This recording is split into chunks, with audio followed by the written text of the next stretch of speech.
Welcome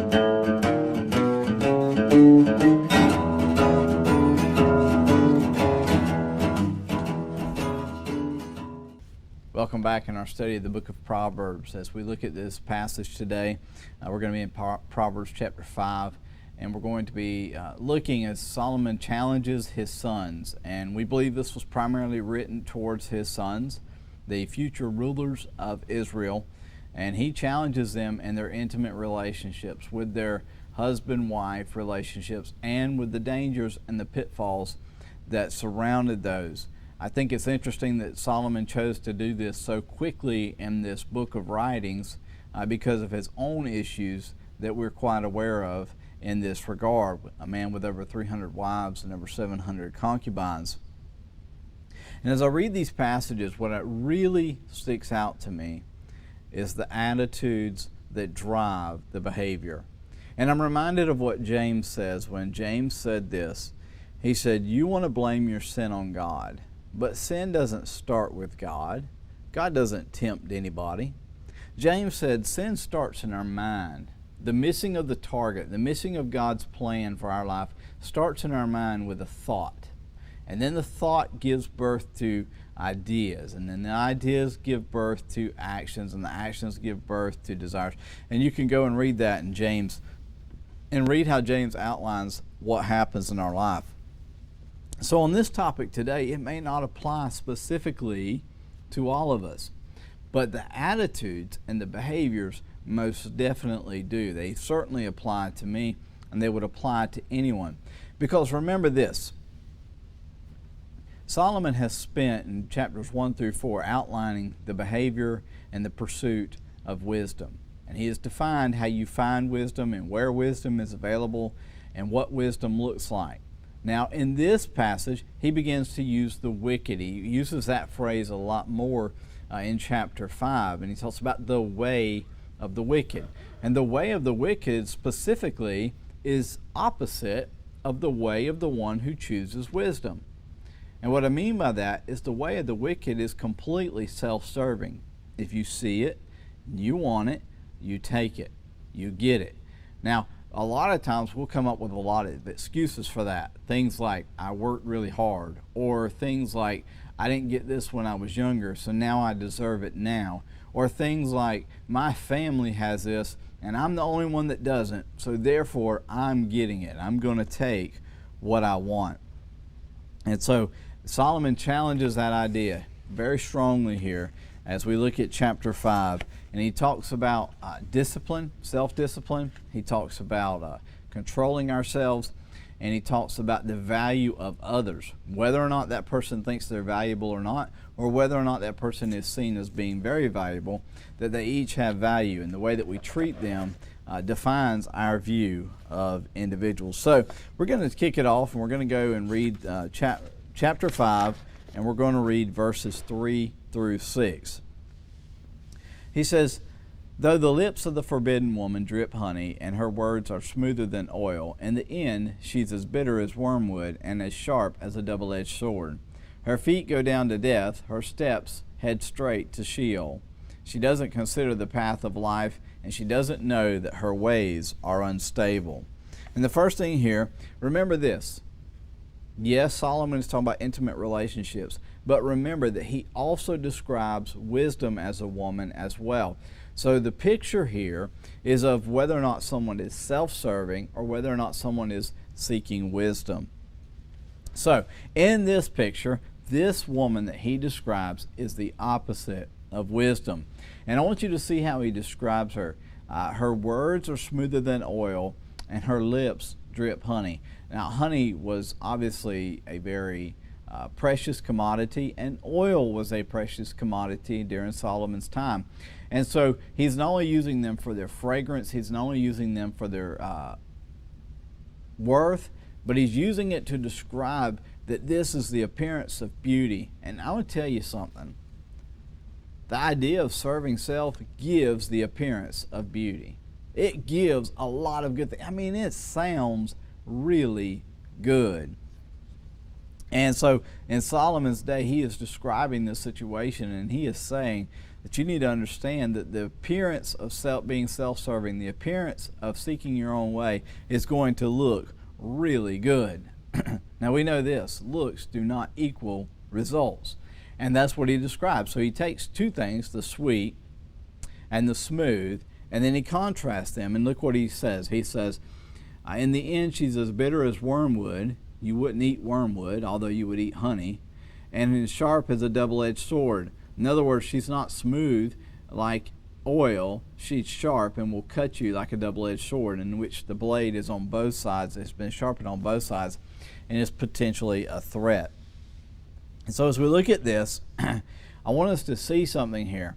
Not only is this woman the opposite of wisdom, but she doesn't even realize the situation she finds herself in. Look what it says in verse 6. She doesn't consider the path of life, and she doesn't know that her ways are unstable. I think about this, and I think about some of the things that we promote and we see promoted, and the things that we accept. Some of the things that I consume, or some of the things that you consume, whether it be through television or books or other media opportunities or whatever it may be, that we need to understand that when we run up against some of this behavior that Solomon is describing here, where it looks sweet and it looks good, but in the end it's so self-destructive, that person does not even understand that their ways are unstable. It's so easy to lash out, and it's so easy to condemn other people. It is much harder to reflect and see that they are made in the image of God, and they have value, and they should be loved and cared for. So he moves on from that. So first thing he says is you need to understand it looks one way, and it's going to actually turn out quite differently. And then he says there's a way that you can get around that. In other words, there's a way that you can go past the way it looks and get to the reality of it. Now think about that for just a minute. Think about it in terms of cars. Think about it in terms of houses, clothing, whatever it may be that you have some interest in or some knowledge. And you know that the way something looks on the outside may not actually be how it functions or how valuable it actually is or in what condition or shape it's in. And that's what Solomon does. So Solomon points his sons to the truest indicator. And one of the truest indicators that you and I have, and we actually have it, we don't think we do, we allow ourselves to be told by circumstances that we don't. We allow ourselves to be told by our friends that we don't. But we actually have something, and we literally, as followers and believers of Jesus Christ, have this. And this commodity is time. We have the commodity of time. And that is the same commodity that Solomon says to his sons, guys, this will prove whether or not this woman is who she says she is. He says, take time. And you think about buying a house, think about buying a car, think about those sorts of decisions that you've made in your life, and think about some of the ones that maybe weren't so wise versus the ones that were much better. And I would probably assume it would be safe to say that many times the difference would be us utilizing the commodity of time. So here's what he says. So now, sons, listen to me and don't turn away from the words of my mouth. In other words, just stop. One of the greatest uses of time is to stop. And stopping allows us to evaluate correctly. Keep your way far from her. Don't go near the door of her house. Otherwise, you will give up your vitality to others and your years to someone cruel. Strangers will drain your resources, and your hard-earned pay will end up in a foreigner's house. At the end of your life, you will lament when your physical body has been consumed. And literally what Solomon is saying is this: you need to think about what will happen. In other words, you need to stop and think and evaluate where your life is headed by utilizing or choosing this behavior. And then he gives some really good things. Don't go near the door of her house. Don't do it. Don't turn on the show. Don't turn on this. Don't go there. Don't buy that. Don't do this. Don't even go by. He says, don't go near the door of her house. And this is this woman who is ensnaring his sons, or he sees the potential for this woman to ensnare his sons. And the first thing he says is, don't go anywhere near her. And he says, and you need to understand if you go near her, that you're going to be consumed, that other people are going to drain your resources, and your hard-earned pay will end up in a foreigner's house. And the idea is that someone will be profiting off of you that you don't even know or recognize. And you, as the future leader of Israel, are literally throwing away your inheritance for a momentary act that allows you to feel good about yourself.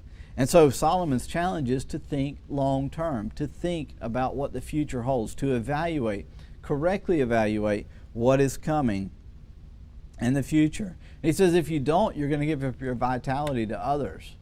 Think about it. If you buy a car that is advertised a particular way and it's not what it's advertised, and think about the time you spent on the side of the road or in the parking lot with that car broken down, or those things. And that's the idea he's given him. And he says at the end of your life, you're going to lament when your physical body has been consumed.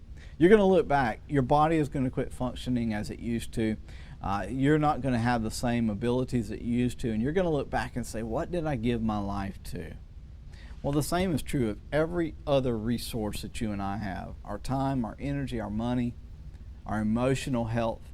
All of those things are resources that God has gifted us with. And we're going to have an opportunity to look back and say, what did I do with all of that? And Solomon charges his son. He says, if you go the way of the wicked, the way of the self-serving, you're going to look back and you're going to mourn over your behavior. And so how do you correct that? How do I correct that? How do we live a life that is distinctly different? How do we go back to chapters 1 through 4 and engage with wisdom? Well, the thing we do is this. We realize how precious what we have is. And Solomon gives a beautiful illustration of that, and he begins to speak to this young man about his marriage, about his intimate relationship that he has already committed himself to. And let's read verses 15 through 18 and see if we can't get an understanding of what God is calling us to in our own lives and our own attitudes, and what wisdom looks like for you and I. Drink water from your own cistern, water flowing from your own well. Should your springs flow in the streets, streams in the public squares, they should be for you alone, and not for you to share with strangers. Let your fountain be blessed, and take pleasure in the wife of your youth. Solomon uses one of the most precious commodities that our world has. And in the 21st century in America, it's easy for us to maybe lose sight of this because of how much it seems there is around us. But in their day, and in their very arid culture, they would have understood this. Water is the most precious of commodities. And in this case, water from your own cistern. The idea here is that you create this cistern, this bowl, this utensil. And it would have probably been up on top of the roof or somewhere near their home in a very safe way, where they would have tried to collect the water that fell from the sky. Okay, so when it rained, they would have tried to collect this water because they understood how precious it was. They would have used it for drinking, for bathing, for watering their gardens and those sorts of things. He says, drink water from your own cistern. In other words, take what you have and value it accordingly. Think about the relationships that you have. Think about the family you have. Think about the home you live in, the car you drive, the emotions that you have, the job that you have, the place where you spend your time or you spend your hobbies or do those things, and correctly evaluate those things and value them correctly. They are yours. God has given them to you. And this is really a true test of covetousness. And Solomon is saying, take what is yours that you've invested in and you've built and treat it preciously. And he says, you literally wouldn't take the water out of your cistern and go out in the marketplace and dump it on the ground. That would be wasteful. You would see that. And he says, pursuing these casual relationships is the same as taking the water that you've collected from the sky and from your well and walking down the street and just pouring it out. It's wasteful. The picture there is of someone literally taking and lighting money on fire. In our culture, that would be a very similar way of viewing things. He says, you take all this money that you have and you literally light it on fire. And the way he understands this is he says, you need to go with what you have and be content with what you have. And isn't that one of our greatest challenges today? To be content with what we have, to take what is ours in our circumstances, in our place, and be content with it. And so here is our challenge. God has challenged us in regards to our behavior and our relationships and our intimate relationships. He's given us direct challenges in that.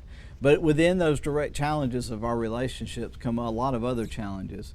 Do we value what we have?